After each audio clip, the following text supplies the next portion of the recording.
आज बनैबा क्षीर गईठा से आगुतरा चावल भिजेक रखी 2-3 घंटा भल भाव भिजी जाइए आम ग्राइंडर भल भाव चिकण करके बाटीदबा खायापाई बहुत टेस्ट।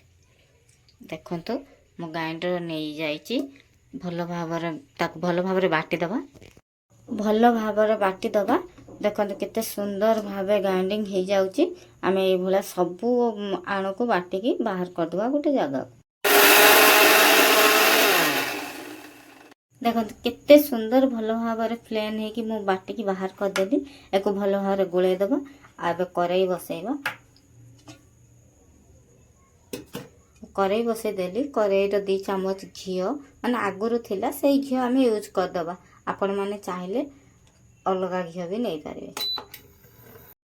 मो 1 चम्मच लुण नहीं माने भल भाव मिसी जो टेस्ट भी भल आस। आम को भल भाव फेंटी दबा जिते फेंटब पिठाटा सेते सॉफ्ट हम आ सुंदर भी लगे खाइबा पाई पूरा रसगुल्ला टाइप रो।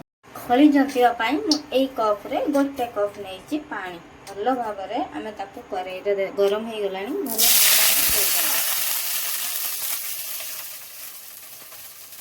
करेई गरम हो गला।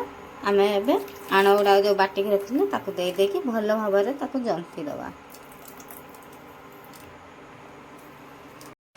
केते सुंदर बहली आसीगला। आम ये धीरे धीरे पूरा कम आंचरे रखिकी भल भाव मिसई दबा जमी पूरा सॉफ्ट हवा सुंदर भल भाव खली हम। आपण मैंने यही भाया बनइबे। देखुन तो केते पानिया थिला केते बहलिया हो गला। आमर खली भी धीरे धीरे पूरा सीझी आसला। मो भिडियोटा यदि भल लगी निश्चित गोटे सब्सक्राइब करें। बहुत कष्ट लगुच आ बहुत मेहनत लगुच एकिटिया भिडियो बनवाई। आपण मैंने निश्चित सपोर्ट करेंगे। खली तो पूरा हो गला ताकू आम किसी समय छाड़ीदबा ठंडा हवा नहीं कि तापरे क्षीर गरम करवा। ठंडा होते आमर क्षीर भी भल भाव फुटीज ताकू गोल गोल छोट छोट पूरा रसगुल्ला टाइप करके प्रस्तुत करवा। आपण मैंने थरे ट्राए करंतु वीडियो देखिकी बहुत टेस्ट लगे माने पिला ठू बुढ़ा जा समस्त पूरा आराम से खाइबे। देखो पूरा ठंडा हवा पाई मु बाहर कर देइची। केते सुंदर आमे टिके घिया हाथ होइकी ताको गोल गोल करवा। ता भितर मु करेई बसे देइची।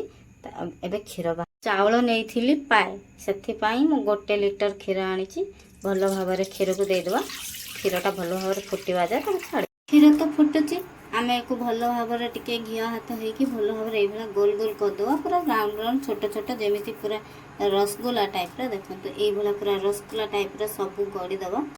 केते सुंदर गोल गोल कर पूरा रसगुल्ला टाइप गड़ी देइछि। आपण माने एई भलिया गड़ी देबे सुंदर लागिबो खाया पाई।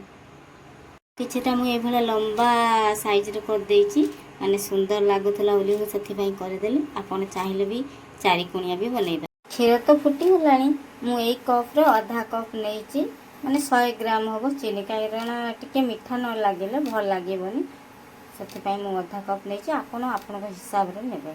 पिठाटा बासिया पाई मु केते सुंदर बास्ना माने अन्नपूर्णा पत्र माँ लक्ष्मी आ गोटे ना अन्नपूर्णा से ये जो तार पड़ो पूरा महके देव मु टिके देदेली बास्ना भी बढ़िया आसीज।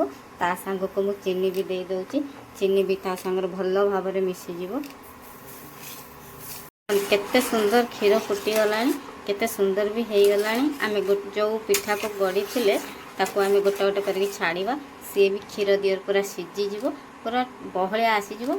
टेस्ट न कहले हम गोटे गोटे छाड़ुची केते सुंदर भाव फुटिलानी भी क्षीर। आम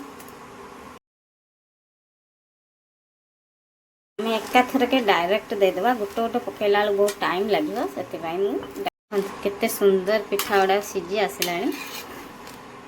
देखो केते सुंदर हो गला मोर जतिक खली थिला पूरा करेई ये पिठा हो गला। आपण माने बनंतु टेस्ट करंतु एंजॉय करंतु।